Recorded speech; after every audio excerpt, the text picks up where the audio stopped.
بسم اللہ الرحمن الرحیم۔ السلام علیکم دوستو، دنیا بھر کی خبروں میں آج آپ سنیں گے، لیکن اس سے پہلے اگر ہو سکے تو لائک اور سبسکرائب کا بٹن ضرور دبا لیں۔ شکریہ۔ ہمارے خطے کا مستقبل ہمارے ہاتھوں میں ہونا چاہیے، نہ کہ امریکہ کے۔ چائنا۔ مقبوضہ وادی میں عسکری سرگرمیوں کے الزام میں 4 رہائشی مکانات اور 3 گاڑیاں ضبط۔ صدر جو بائیڈن کی سعودی عرب کو عالمی سطح پر تنہا کرنے کی خواہش کہاں گئی؟ برطانیہ کے کئی بڑے شہروں میں درجہ حرارت ریکارڈ توڑ گیا۔ سری لنکا میں مظاہرین کی جدوجہد ابھی ختم نہیں ہوئی۔ قوم کا وہ حال ہونے جا رہا ہے جو سری لنکا کا ہے: وزیر اعظم عمران خان۔ کراچی کو ڈوبتا دیکھتے اب سب کورونا کا شکار ہو رہے ہیں۔ عمران نیازی اور بشرا بی بی نے خیرات، ہیرے، انگوٹھیاں اور گھڑیاں سب ہضم کر لیا: رانا ثناء اللہ۔ توانائی کا مسئلہ حل کرنے کے لیے مٹی کی بیٹری۔ بارشوں نے زرداری خاندان کی 14 سالہ کرپشن بے نقاب کر دی: وزیر اعظم عمران خان۔ تو آئیے چلتے ہیں وہ خبروں کی تفصیل کی جانب۔ چائنا کا کہنا ہے کہ بڑی طاقتوں کی دشمنی اور جبر سے شطرنج کے مہروں کے طور پر استعمال ہونے سے بچنے کے لیے ہمیں اپنے خطے کو جغرافیائی اور سیاسی اعتبار سے الگ رکھنا چاہیے۔ خطے کے ممالک خود کو عالمی طاقتوں کے شطرنج کے مہرے کے طور پر استعمال ہونے سے بچائیں، جبکہ جیو پولیٹیکل عوام کی وجہ سے خطے کی صورتحال تبدیل ہونے کا خطرہ ہے۔ خطے کے بہت سے ممالک پر فریق بننے کے لیے دباؤ ہے۔ ہمارے خطے کا مستقبل ہمارے ہاتھ میں ہونا چاہیے۔ جنوب مشرقی ایشیا طویل عرصے سے بڑی طاقتوں کے درمیان تصادم کا مرکز رہا ہے۔ اس خطے کے ممالک اب امریکہ اور چائنا دشمنی کے بیچ میں پھنسنے سے محتاط رہیں۔ دوستو، چائنا تقریباً پورے جنوبی بحیرہ چین پر اپنی حدود میں ہونے کا دعویٰ کرتا ہے، جس کی بنیاد پر اس کا کہنا ہے کہ یہ تاریخی نقشے ہیں، جسے آسیان کے کچھ ممالک سے متصادم قرار دیتے ہیں، جن کا کہنا ہے کہ چائنا کے ایسے دعوے بین الاقوامی قانون سے مطابقت نہیں رکھتے۔ چینی وزیر خارجہ کی یہ تقریر بالی میں G20 وزرائے خارجہ کے اجلاس میں شرکت کے چند دن بعد سامنے آئی ہے، اور چائنا کی سفارتکاری کے درمیان، جس نے انہیں حالیہ ہفتوں میں پورے خطے میں دوروں پر مصروف رکھا ہے، اور امریکی وزیر خارجہ اینٹونی بلنکن کے ساتھ 5 گھنٹے کی میٹنگ بھی کی ہے، جس میں دونوں نے اکتوبر کے بعد اپنی پہلی ذاتی بات چیت کو صاف قرار دیا ہے۔ اپنی تقریر کے بعد تائیوان کے بارے میں پوچھے گئے سوال کے جواب میں چینی وزیر خارجہ نے کہا کہ امریکہ ون چائنا پالیسی کو توڑ مروڑ کر کھوکھلا کر کے چین کی ترقی کو روکنے کے لیے تائیوان کارڈ کھیلنے کی کوشش کر رہا ہے۔ چائنا تائیوان کو اپنا مقدس علاقہ سمجھتا ہے، اور اس نے جزیرے کو اپنے ماتحت لانے کے لیے طاقت کے استعمال سے کبھی دستبردار نہیں ہوا۔ تائیوان کا کہنا ہے کہ وہ امن چاہتا ہے، لیکن اپنے مستقبل کا فیصلہ صرف اس کے عوام ہی کر سکتے ہیں۔ تاہم امریکہ کا کہنا ہے کہ وہ اپنی ون چائنا پالیسی پر پابند ہے، اور نہ ہی تائیوان کی آزادی کی حوصلہ افزائی کرتا ہے۔ لیکن ہم تائیوان کے ساتھ تعلقات کے قانون کے تحت تائیوان کو اپنا دفاع کرنے کے ذرائع فراہم کرنے کا حق رکھتے ہیں۔ مقبوضہ وادی میں ایکٹ 1967 کے سیکشن 25 کے ذریعے حاصل اختیارات کے استعمال میں ڈائریکٹر جنرل آف پولیس نے ان معاملات میں غیر منقولہ جائیدادوں کو ضبط کرنے کی منظوری دے دی ہے۔ پولیس نے اتوار کے روز 4 رہائشی مکانات کو ضبط کرنے اور عسکری سرگرمیوں میں مدد فراہم کرنے کے لیے استعمال ہونے والی 3 گاڑیوں کو ضبط کرنے کی منظوری دے دی۔ اس کے علاوہ ایک 2 پہیہ گاڑی سمیت 3 گاڑیوں کو ضبط کرنے پر بھی احکامات صادر کیے گئے ہیں۔ امریکہ سعودی عرب کو ہتھیاروں کی فروخت دوبارہ شروع کرنا چاہتا ہے، اور جو بائیڈن انتظامیہ اس سلسلے میں عائد پابندی کے ممکنہ خاتمے پر غور کر رہی ہے۔ سعودی عرب کو ہتھیاروں کی فروخت دوبارہ شروع کرنے سے متعلق حتمی فیصلے کا انحصار یمن لڑائی کے خاتمے کی جانب پیش رفت ہو سکتا ہے۔ سعودی حکام نے حال ہی میں امریکی حکام پر زور ڈالا تھا کہ خلیجی اتحادیوں کو دفاع کے لیے استعمال ہونے والے ہتھیاروں کی فروخت پر عائد پابندی ختم کر دی جائے۔ سعودی عرب خطے میں امریکی ہتھیاروں کا دوستو سب سے بڑا خریدار ہے، جبکہ صدر جو بائیڈن نے اپنی صدارتی مہم میں سعودی عرب کو عالمی سطح پر تنہا کرنے کی خواہشات کا اظہار کیا تھا۔ اپنے سابقہ بیانات کے برعکس گزشتہ دنوں صدر جو بائیڈن نے واشنگٹن پوسٹ میں اپنی رائے کا اظہار کیا تھا کہ وہ تیل جیسی دولت سے مالا مال سعودی عرب کے ساتھ روابط نئے سرے سے ترتیب دینے کی خواہش رکھتے ہیں۔ یاد رہے دوستو کہ امریکی صدر جو بائیڈن اس ہفتے 13 سے 16 جولائی تک مشرق وسطیٰ کے دورے پر ہوں گے، جس میں ان کی پہلی منزل اسرائیل ہوگی اور سب سے آخر میں وہ سعودی عرب بھی پہنچیں گے۔ برطانیہ میں شدید گرمی کی وارننگ جاری کی گئی ہے، جس کے دوران انگلینڈ کے متعدد بڑے شہروں میں درجہ حرارت 30 سے 40 ڈگری رہنے کا امکان ہے۔ انگلینڈ میں منگل کے روز درجہ حرارت 33 ڈگری سینٹی گریڈ تک بڑھ گیا تھا، جبکہ بیشتر حصوں میں شدید گرمی کی پیشگوئی کی گئی تھی۔ برطانیہ کے پڑوسی ممالک اسپین اور پرتگال میں درجہ حرارت 40 ڈگری کو چھو چکا ہے۔ اس سے پہلے 25 جولائی 2019 کو برطانیہ کا سب سے زیادہ درجہ حرارت 38.7 سینٹی گریڈ ریکارڈ کیا گیا تھا۔ یورپ بھر میں موسمیاتی تبدیلیوں کے باعث شدید گرمی میں اضافہ برطانیہ میں گرم موسم کے نئے ریکارڈ کے امکانات کو بڑھا رہا ہے۔ سری لنکا میں مظاہرین نے صدر کے اقتدار سے علیحدہ ہونے تک صدارتی محل چھوڑنے سے انکار کر دیا ہے۔ سری لنکا میں جاری سیاسی بحران ملک کو بدترین معاشی بحران سے نکلنے میں مزید مشکلات پیدا کر سکتا ہے۔ غیر ملکی کرنسی کی قلت نے تیل، خوراک اور ادویات کی درآمد رک چکی ہے۔ بین الاقوامی مالیاتی ادارے IMF کا کہنا تھا کہ وہ حالات کو بغور جائزہ لے رہا ہے۔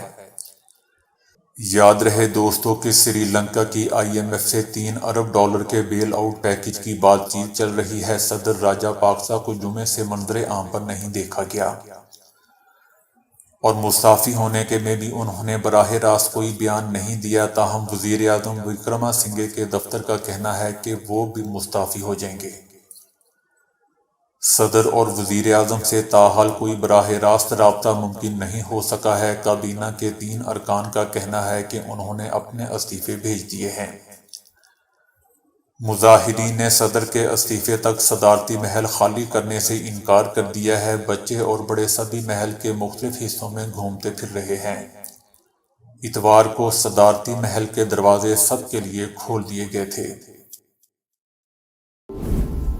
عمران خان کا کہنا ہے کہ یہ چور پیسے دے رہے ہیں، ان سے پیسے لے لو، ووٹ بلے کو ڈالنا، ہمارا مقابلہ ان چوروں کے ساتھ ہے۔ نواز شریف، شہباز شریف اور زرداری بھیکاری ہیں، ہماری قوم تو غیرت مند ہے۔ عمران خان نے کہا کہ جب تک آصف علی زرداری ڈاکو سندھ میں بیٹھا ہوا ہے، صوبہ ترقی نہیں کر سکتا۔ 9 جولائی کو احسن اقبال کے خلاف ایک ریسٹورنٹ میں چور چور کے نعرے لگنے کی ویڈیو وائرل ہوئی تھی، جس سے متعلق جلسہ عوام سے خطاب کے دوران عمران خان نے کہا کہ یہ وہ حقیقت ہے جسے عوام اب واقف ہو چکے ہیں۔ احسن اقبال کہتا ہے کہ ملک میں کرپشن کے ساتھ بھی ترقی کرتا ہے، سندھ آگے نہیں جا سکتا کیونکہ 14 سال سے ڈاکو سندھ میں بیٹھا ہوا ہے۔ یہ لوگ سندھ کے نام پر سیاست اور چوری کر کے سارے پیسے باہر لے گئے ہیں۔ عمران خان نے کہا کہ میری پوری کوشش تھی کہ ان ڈاکوؤں کو سزا دی جائے۔ اس ملک میں کون سی طاقت تھی جو زرداری کو سزا دینے سے روکتی تھی؟ 17 جولائی کو ہونے والا الیکشن ملک کی حقیقی آزادی کی جدوجہد ہے۔ عمران خان کا کہنا تھا کہ مجھے افسوس ہے کہ کچھ لوگ کرپشن کو برا نہیں سمجھتے، وقت آنے پر بتاؤں گا کہ وہ کون تھے۔ قوم کا وہ حال ہونے جا رہا ہے جو سری لنکا کا ہوا ہے۔ مسٹر ایکس ان کے ساتھ مل کر الیکشن جتوانے کی تیاری کر رہا ہے۔ دوستو یہ مسٹر ایکس کون ہے؟ اگر کسی کو پتا ہے تو مجھے ضرور بتائے۔ کراچی کو ڈوبتا دیکھتے اب سب کورونا کا شکار ہو رہے ہیں۔ حکومت میں آنے کا بڑا شوق تھا، اب ان سب کو کورونا لڑ گیا ہے۔ مرتضی وہاب نے کورونا کی علامات ظاہر ہونے پر خود کو آئسولیٹ کر لیا ہے، کہتا ہے کہ میں نے کورونا کا ٹیسٹ بھی کروایا ہے۔ وزیر تعلیم سندھ سید غنی کے بعد مرتضی وہاب بھی کورونا کا شکار ہو چکے ہیں۔ دوستو، یاد رہے کہ پیر کے روز وزیر تعلیم سندھ سید غنی نے بھی اپنے بیان میں کورونا میں مبتلا ہونے کی تصدیق کی تھی۔ چور چور کے نعرے سننے کے بعد رانا ثناء اللہ خان نے عمران خان اور شیخ رشید احمد کو مسٹر فراڈیے قرار دے دیا۔ ان کا کہنا تھا کہ مسٹر فراڈیے سیاسی مخالفین کو غداری سے لنک کرنے اور چور کا جھوٹا بیانیہ بنانے کے علاوہ کچھ نہیں جانتا۔ پہلے سیاست میں نعوذ باللہ اسلامک ٹچ دینے کی ناکام کوشش کی کوئی کارکردگی نہیں، اب سیاسی مخالفین کو بشرا بی بی کے حکم پہ غداری سے لنک کرنے کے علاوہ کوئی بیانیہ ان کے پاس نہیں ہے۔ رانا ثناء اللہ نے کہا کہ ہم سی پیک بچانے پر لگے ہوئے ہیں اور مسٹر فراڈیہ گوگی پنکی اکنامک کوریڈور بچانے پر لگا ہوا ہے۔ 4 سال میں ثابت ہو گیا کہ عمران خان صادق ہیں نا امین، جبکہ سابق مرد اول اور خاتون اول دونوں ہی کرپشن میں اول آئے ہیں۔ رانا ثناء اللہ کا مزید کہنا تھا کہ چور چور کے نعرے لگانے والا 4 سال میں ایک سیاسی مخالف کو چور ثابت نہ کر سکا۔ دوستو، اب ہر کوئی ان کو تو چور چور کہہ رہا ہے، اور کیسے ثابت کرے؟ بہرحال رانے نے کہا کہ امریکہ کی چپکے چپکے چوری چوری منتیں ترلے اور جلسوں میں سیاسی مخالفین کو غداری کے ساتھ لنک کرنے کا بیانیہ عوام سب جانتی ہے، ان فراڈیوں کو پہچانتی ہے۔ عمران نیازی اور بشرا بی بی نے خیرات کیرات ہیرے جواہرات انگوٹھیاں اور گھڑیاں سب کچھ ہضم کر لیا۔ دوستو، میں اپنے کمنٹ میں صرف اتنا کہوں گا کہ ان سب کے جو مرچوں بھرے بیان آ رہے ہیں، لگتا ہے کہ بیگ چینل پہ کوئی لاوا پک رہا ہے جس میں ان کا بس نہیں چل رہا۔ بس تھوڑے دن اور انتظار کریں، سب پتہ چل جائے گا۔ فن لینڈ کے محققین نے دنیا کی پہلی مکمل طور پر فعال مٹی کی بیٹری نصب کر دی ہے، جو ایک وقت میں کئی مہینوں کے لیے ماحول دوست توانائی ذخیرہ کر سکتی ہے۔ بیٹری بنانے والے سائنسدانوں کا کہنا ہے کہ کم معیار کی مٹی استعمال کرتے ہوئے اس بیٹری کو اس حد سے چارج کیا جاتا ہے جو سورج یا ہوا سے بننے والی بجلی سے پیدا ہوتی ہے۔ یہ مٹی 500 ڈگری تک قریب گرمی ذخیرہ کر لیتی ہے، جس کو بعد میں موسم سرما میں جب توانائی زیادہ مہنگی ہوتی ہے گھروں کے لیے استعمال کیا جا سکتا ہے۔ فن لینڈ گیس کا دوستو زیادہ تر حصہ روس سے حاصل کیا جاتا ہے، لہٰذا یوکرین میں ہونے والی جنگ کی وجہ سے سبز توانائی کی جانب تیزی سے توجہ مبذول ہوئی ہے۔ فن لینڈ یورپی یونین کا وہ ملک ہے جس کی روس کے ساتھ سب سے طویل 1340 کلومیٹر سرحد ہے۔ اس کی نیٹو میں شمولیت اختیار کرنے کے فیصلے کے بعد روس نے اس کو گیس اور بجلی کی فراہمی روک دی تھی۔ اب فن لینڈ کے ایک چھوٹے سے پاور پلانٹ میں نصب ایک چھوٹی سی ٹیکنالوجی نے ان پریشانیوں کو دور کرنے کی صلاحیت کا مظاہرہ کیا ہے۔ یہ سادہ اور سستے ذرات توانائی کو ضروری وقت کے لیے ذخیرہ کرنے کا سب سے مؤثر ذریعہ ہے۔ عمران خان نے کہا ہے کہ بارشوں نے ایک بار پھر سندھ میں زرداری خاندان کے 14 سالہ کرپٹ دور اقتدار کی حقیقت بے نقاب کر دی۔ یہ اس کی کلاسیکی مثال ہے۔ انہوں نے کہا کہ کراچی کو دیے جانے والا پیسہ جعلی اکاؤنٹس کی نظر ہوا یا دبئی کی جائیدادوں میں لگا دیا گیا۔ شر کے اس گٹھ جوڑ کا خاتمہ اب لازم ہے۔ چوروں نے اقتدار میں آ کر اپنی چوری بچانے کے لیے 1100 ارب کا ڈاکہ مارا اور معیشت تباہ کر دی۔ سب نوجوانوں کو خود بھی نکلنا ہے اور عام عوام کو بھی نکالنا ہے۔ یہ چور 30 سال سے ملک کا خون چوس رہے ہیں۔ میں سیاست میں آیا ہی ان چوروں کے لیے تھا، مجھے خوف دلایا جا رہا ہے، فون پر دھمکیاں دی جا رہی ہیں، انگریزوں کی غلامی سے نکل کر امریکہ کی غلامی کریں گے۔ سن لو، اس غلط فہمی میں نہ رہنا۔ میری جان بھی قربان ہو جائے، ان چوروں کو اور امریکہ کے غلاموں کو کبھی تسلیم نہیں کروں گا۔ دوسری طرف دوستو، مریم نواز نے کہا ہے کہ کیا آپ چاہتے ہیں کہ ملک میں مہنگائی کم ہو؟ اگر آپ چاہتے ہیں کہ پنجاب ترقی کرے تو شیر کو ووٹ دیں۔ ہم پنجاب میں دودھ شہد کی نہریں بہا دیں گے، لوگوں کا معیار زندگی بڑھا کر آسمانوں پہ لے جائیں گے، وعدہ کریں کہ 17 جولائی کو گھروں میں نہیں بیٹھیں گے اور 17 جولائی کو پنجاب کے چوروں کو اٹھا کر باہر پھینکیں گے۔ جی ہاں دوستو، جیسے احسن اقبال کو چور چور کہہ کر باہر پھینکا، کیا لطیفے سناتی ہے یہ نانی۔ چینی اسمارٹ فون ساز کمپنی شامی نے ایسی نئی ٹیکنالوجی متعارف کروانے کا اعلان کر دیا ہے جس کے ذریعے صارفین بغیر تار کے اپنے موبائل فونز ریچارج کر سکیں گے۔ اس نئی چارجنگ ٹیکنالوجی کو می ایئر چارج کا نام دیا گیا ہے، جس کے ذریعے موبائل فونز وائی فائی کی طرح فاصلے سے ہی چارج ہو سکیں گے۔ شامی کی طرف سے جاری ایک بیان میں بتایا گیا ہے کہ یہ ٹیکنالوجی دنیا میں پہلی بار موبائل فون چارجنگ کو 100% وائرلیس بنانے جا رہی ہے۔ اس ٹیکنالوجی کے ذریعے چارجنگ 5 میٹر کے فاصلے تک بغیر کسی تار کے ممکن ہو سکے گی۔ امریکہ میں ایک خاتون نے بہت زیادہ کام کرنے کی وجہ سے اپنے شوہر کو طلاق دے دی۔ ان دونوں کی شادی کو 33 سال گزر چکے تھے، تاہم اب جا کر اس خاتون نے اسے علیحدگی اختیار کی۔ خاتون نے مقدمے میں عدالت میں بتایا کہ چارلس بہت زیادہ کام کرتا ہے اور کئی دفعہ چھٹیوں پر بھی گھر نہیں آتا۔ انٹرنیٹ نے ہماری زندگیوں کو یکسر بدل کر رکھ دیا ہے۔ آج ہمیں جو ذرائع آمدن میسر ہیں، چند دہائیاں پہلے کے لوگ ان کا تصور بھی نہیں کر سکتے تھے۔